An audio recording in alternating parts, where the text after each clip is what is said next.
After platinuming Skylanders Swap Force, it was finally time for the next game in the series, Skylanders Trap Team. Growing up, I played a ton of Skylanders as a kid, but somehow I completely skipped this one. So once again, this wasn't just a platinum journey, this was my first time ever experiencing the game itself. Greetings, Portal Master. I am Eon, and I have come to guide you on a great journey. Welcome to Skylanders. According to PSN profiles, the platinum would take around 25 hours with a difficulty rating of about 4 out of 10, which honestly sounded pretty reasonable, especially for a Skylanders game. But what I didn't realize at the time is that this game would end up becoming the hardest Skylanders Platinum I had played so far. This time, Chaos accidentally destroys the wall of a Cloudbreaker prison, a massive floating prison holding some of the most dangerous villains in all of Skylands. And after that explosion, chaos spreads everywhere. Entire regions get taken over, the villains escaped across Skylands, and suddenly the whole world feels way more dangerous than in the previous games. And honestly, this setup immediately made the game feel different, because for the first time in the series, you're not just fighting enemies, you're hunting the villains. That's where the Trap Masters come in. They are massive Skylanders carrying special trap weapons, created specifically to capture escaped villains. And honestly, this mechanic is what makes Trap Team feel so unique, because after every villain you defeat, you can literally trap them inside of your own portal, hear them talk in real life, and even play as them yourself. And as a kid, this would probably have blown my mind. I still think it's one of the coolest mechanics in the entire Skylanders series. And the funniest part, the portal itself actually makes noise when villains are trapped inside it.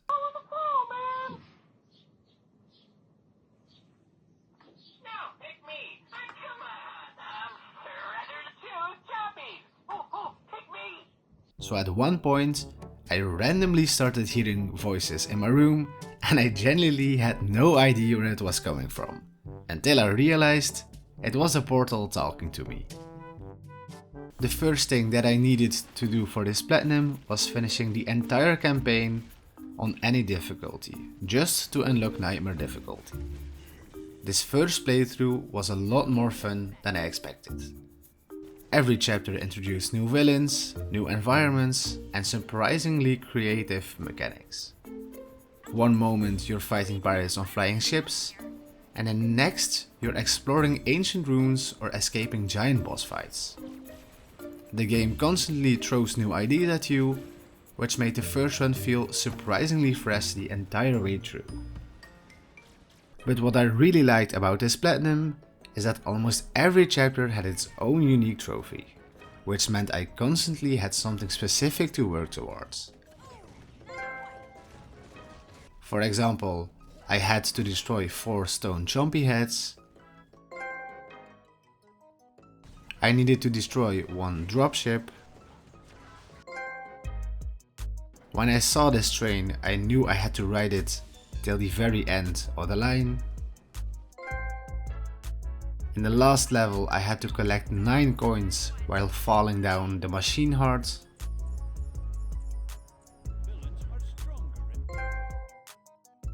And for me, the weirdest one was to knock 12 balls off the waterfall in the meditative pool area. This one was surprisingly hard because the balls could break very easily. And last but not least, I had to capture 10 villains. And honestly, it made the platinum feel way more interactive than Swap Force. After finishing all 18 chapters and receiving all the unique trophies that I had to complete in these chapters, I finally unlocked the campaign trophy. But of course, that was only the beginning. Outside of the main story, there are also a few extra game modes tied to the trophies. Brock's Arena was honestly pretty decent. quick combats, challenges, fun enemy waves, nothing too frustrating. But then there was Chaos Mode, which is basically a small tower defense style game mode. And honestly, this sounds pretty chill, but this was probably the weakest part of the entire platinum. It took way longer than I expected, the levels were pretty boring, and after a while it just became very repetitive. But eventually, after dozens of trophies, side modes, and my first playthrough, there was only one thing left: Nightmare difficulty. And this is where the game completely started to change for me. Because while the platinum itself wasn't insanely difficult, Nightmare mode absolutely was. And for me personally, it was the hardest Nightmare mode I had played in the first 4 Skylander games. Especially the boss fights were hard. Some of them were genuinely brutal. And because Skylanders can't respawn during levels unless you switch characters, having more Skylanders was a massive difference.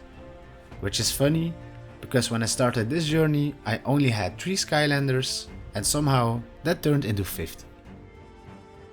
And just when I thought things couldn't get worse, the game itself started fighting against me. During the Golden Queen boss fight, she literally disappeared, completely gone, and I didn't know what to do. Which apparently is an actual bug, and because of that I had to replay the entire level again just to retry the boss fight. So after 15 minutes of playing the entire level again, I still had to beat the Golden Queen. And then it happened again. She disappeared again. And I won't you. This was getting really annoying, but I couldn't stop now. It was the second to last boss fight, so I had to continue. And the third time she stayed, and I finally beat her.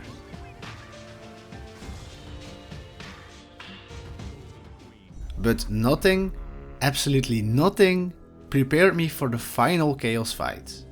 After all the grinding, all the trophies, and all the playthroughs, everything came down to this one final battle.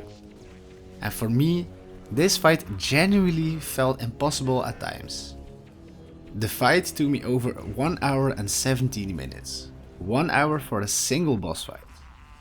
Skylander after Skylander kept falling, again and again and again and again and again, until eventually I had only one left.